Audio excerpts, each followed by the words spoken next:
Ucaplah Alhamdulillah, syukur kita kepada Allah. 2 bulan berlalu, luka dan jahitan pun dah semakin kering, walaupun ada kalanya terasa juga di bawah layer bawah kulit tu macam a little bit bisa dan kebas, maybe side effect daripada pembedahan tu. Ianya terasa macam ada kelompongan sebenarnya. Langkah kedua selepas melalui pelbagai pasal selesai. Lepas ni saya akan meneruskan pula rawatan yang bakal dicadangkan oleh onkologis berdasarkan pada laporan pembedahan tempoh hari. Sampai masa temu janji yang ditetapkan, saya ke hospital. My daily routine after that, berulang alik ke hospital. Hospital Putrajaya dan IKN menjadi rumah kedua saya waktu tu. Rawatan seterusnya ialah radioterapi dan fisioterapi. So lifestyle saya mula berubah. Kalau dulu saya ke hospital untuk menghantar arwah ibu menjalani rawatan, tapi kali ini saya sebagai pesakit. Kalau dulu saya ke ward untuk ziarah kawan-kawan atau saudara mara, tapi kali ini saya pula yang mendapat rawatan di hospital. Dan saya menziarah doktor untuk mendapat rawatan dan nasihat, follow up perkembangan kesihatan, ubat, rawatan dan sebagainya. Kalau sebelum tu selama 6 bulan saya berjaya melalui fasa denial, penapian dan confusion, lalu terjebak dengan pelbagai rawatan alternatif, apa salahnya untuk teruskan rawatan yang bakal onkologis cadangkan jika ianya adalah untuk kebaikan diri sendiri. Video ini saya sediakan semasa PKP di Malaysia. Mengikut perancangan, dalam episod kali ini saya ingin kongsikan tentang beberapa slot pengalaman rawatan dan temu bual dengan pihak Institut Kanser Negara, khususnya Jabatan Onkologi, Radioterapi dan Fisioterapi. Namun, ia terpaksa ditangguhkan dan saya akan berkongsi kemudian. Sementara itu, saya selitkan di sini sesi pertemuan secara tidak dirancang bersama pengarah IKN di dalam satu majlis sambutan Aidilfitri bersama cancer fighter, caregiver di IKN pada 4 Jun 2022. Apa nama, hantar surat pada pelakon. Kita nak tunjukkan ni, kita nak buat radiologi kat sini, nak buat YouTube channel saya. Untuk mana tu?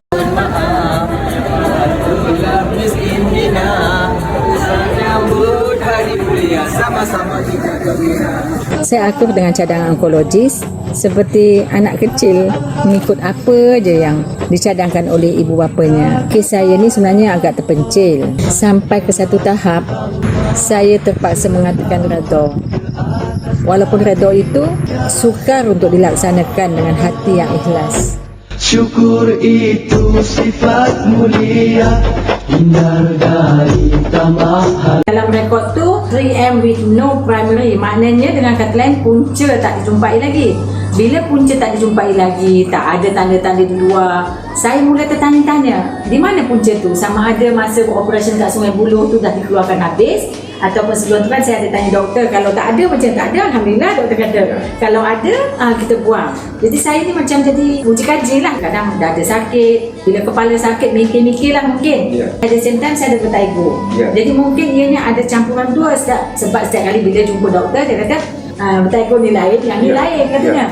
Satu, atas faktor tadi tak ramai yang skin cancer. Kedua, jadi saya anxiety disorder, iaitu teringin nak tahu kan. Sebenarnya apabila kita ada sesuatu penyakit secara sedar atau tidak sedar, kita akan mengalami sedikit sebanyak gangguan emosi. Gangguan emosi atau kesan-kesan psikologi ini biasalah apabila kita putus cinta, ya, kita pun akan ada kesan depression atau kesedihan. Saat kita ada unsur-unsur kecewa dan depression atau kemurungan atau kesedihan. Dan apabila kita berhadapan dengan situasi yang tidak menentu, ya, seperti kita nak ke depan ke, kita nak ke belakang ke, kita nak ke atas ke, kita pun dalam situasi dilema, kita pun akan diserang atau mengalami kemurungan atau keresahan, anxiety disorder. Keresahan maknanya kita resah. Kanser ke?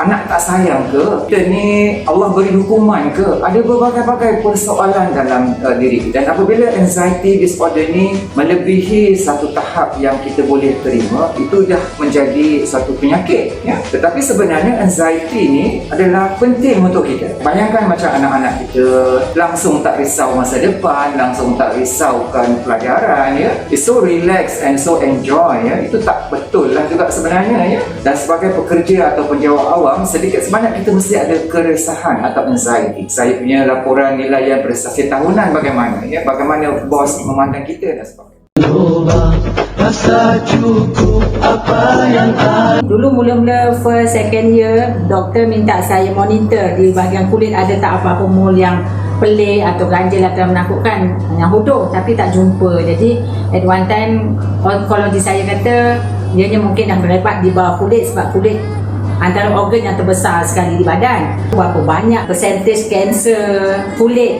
di Malaysia ni, sebab onkologis beritahu tak banyak. Kalau kita lihat kepada insiden atau kejadian kanser, yang paling tinggi untuk wanita ialah kanser payudara, diikuti dengan kanser rahim ataupun kanser pangkal rahim dan beberapa kanser yang lainnya, seperti kanser kolon, kanser thyroid, kanser buah pinggang juga, ya, salah satu daripada jenis kanser yang juga menyerang wanita.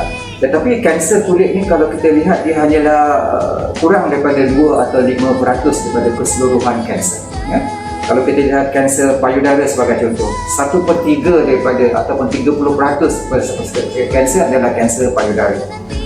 Kanser kolon sebagai contoh, ada lebih kurang 10 atau 15% kejadian kanser adalah kanser kolon. Tetapi kanser yang jarang-jarang ni seperti kanser kulit, ya.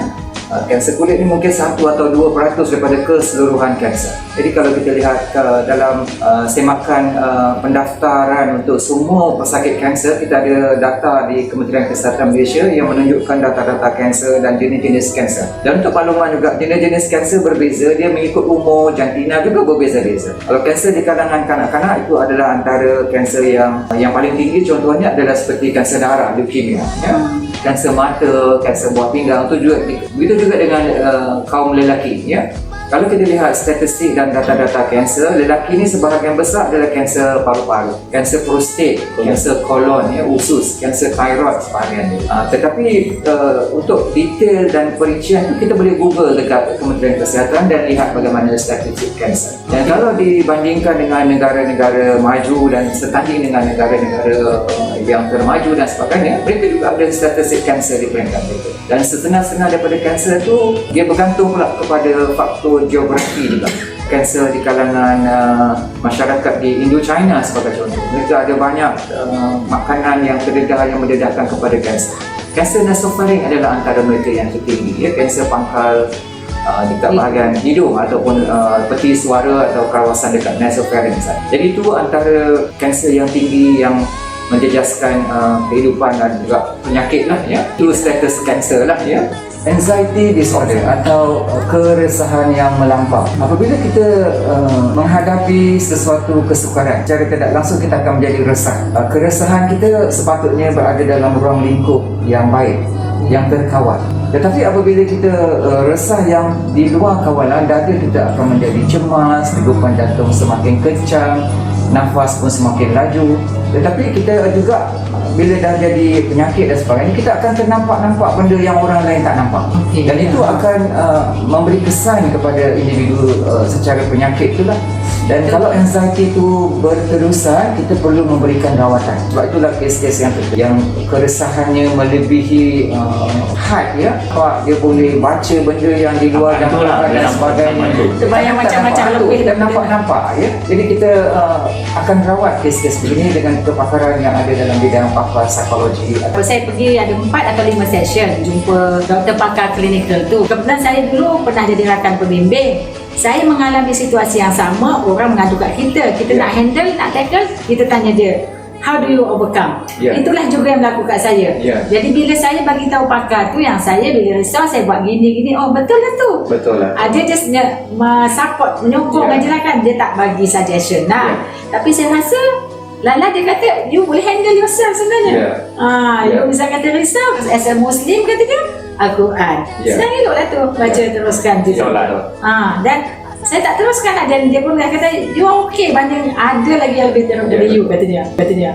Seperti mana kita bincangkan tadi ya, anxiety disorder atau anxiety atau penyakit keresahan tadi ya, ada beberapa kaedah yang sebenarnya tak perlu jumpa doktor pun ya, tetapi selalu kita ingin jumpa. Setengah orang keresahan sampai dia mengabaikan penampilan diri dan doktor akan membuat penilaian bagaimana keresahan tu, rambut tak kemas dan sebagainya. Itu pun resah juga. Sebab itu bila doktor menilai seseorang pesakit, penilaiannya macam mana. Jadi kalau berpakaian kemas macam ni, tak so bad ya, maknanya keresahan tu masih boleh ditangani. Tetapi kalau dah resah, kena tarik pula nak masuk, nampak rambut mengerbang tak terurus, misai, janggut dan urus, itu dah kategori lebih advance lah. Sebab itu dah kalau rawatan keresahan juga kita perlukan terapi pasukan cara bersepadu. Bermakna daripada ahli keluarga, kita perlukan sokongan daripada sanak saudara, suami, isteri dan juga pasangan ya. Pentinglah juga untuk kita berkawan dengan komuniti, jiran tetangga, masyarakat dan juga memantapkan kerohanian ya, melalui pembacaan Al-Quran, zikir dan sebagainya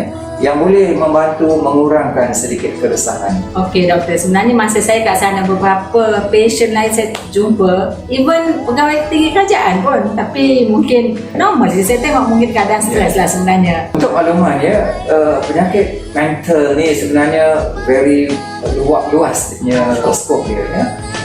Daripada kanak-kanak, remaja, dewasa sehinggalah pegawai tinggi kerajaan. Kita ada gangguan emosi ataupun gangguan psikologi, anxiety disorder dan sebagainya, itu semua kita menghadapinya. Tetapi ianya haruslah dalam konteks yang boleh diterima ya. Tetapi kalau kita gagal untuk mengawal kestabilan emosi terjejas dan sebagainya, kita selalunya tukang masak, kalau kita resah, masakan kita pun jadi lain. Itu menunjukkan bahawa kita telah terjejas dengan emosi dan menjejaskan ruang lingkup kerja kita. Sebagai seorang guru sebagainya, dia waktu dia mengajar, dia stres di luar kawalan, habislah anak-anak murid kita semua ya, baling buku, kertas. Betul. Dia semua adalah manifestasi daripada gangguan emosi ataupun gangguan mental atau psikologi tadi ya. Saya amat bertuah ada berkawan dengan seorang doktor pakar pula tu. Dan kebetulan atas dasar tu, bila dah besar ni saya buat YouTube channel dan dengan harapan dapatlah membantu kawan-kawan yang di luar sana. Jangan takut, jangan sampai timbul anxiety disorder. Perlukan moral support dan join mana-mana support group di luar sana untuk kongsi pengalaman, keresahan dan kesusahan. Doktor ni jugalah antara yang banyak bagi sokongan sebenarnya pada saya, menguatkan semangat saya selain daripada Dr. Sadana pun, my surgeon yang pernah saya sebutkan sebelum ni. Of course lah suaminya yang sentiasa orang paling kuat bagi sokongan. Betul tak doktor? Betul. Dan ini adalah antara contoh bagaimana Puan Rohana, salah seorang bekas pesakit kanser atau masih dalam rawatan dan susulannya, bagaimana institusi dan organisasi boleh bermainkan peranan ya, selain daripada hospital dan institut kanser atau organisasi lain ya. Bagaimana ahli-ahli keluarga, sanak saudara, rakan taulan dan sebagainya untuk membantu dan meningkatkan motivasi serta jati diri dan juga kekuatan dalaman seseorang pesakit kanser. Ini adalah salah satu yang kita boleh gelarkan sebagai ikon untuk pesakit kanser kita. InsyaAllah. Terima kasih doktor ya. Terima kasih, jumpa lagi. Hati tenang, hidup sejahtera. Saya perlu melakukan rawatan radioterapi itu setiap hari kecuali Sabtu dan Ahad. Memandangkan rawatan itu hanya mengambil masa 2 atau 3 jam, itu pun termasuk waktu menunggu. Saya mengambil keputusan untuk berulang-alik dari rumah saya. Biarlah peruntukan waktu diuntukkan untuk pesakit yang lain yang mungkin lebih memerlukan daripada saya. Contohnya mungkin rumahnya jauh daripada Putrajaya atau ada masalah pengangkutan. Tentang pengangkutan sebenarnya saya pun ada masalah pada waktu itu sebab suami masih bekerja. Sedangkan saya disebabkan ada gejala vertigo, saya tak berani memandu. Perkhidmatan Grab pula masa tu belum ada.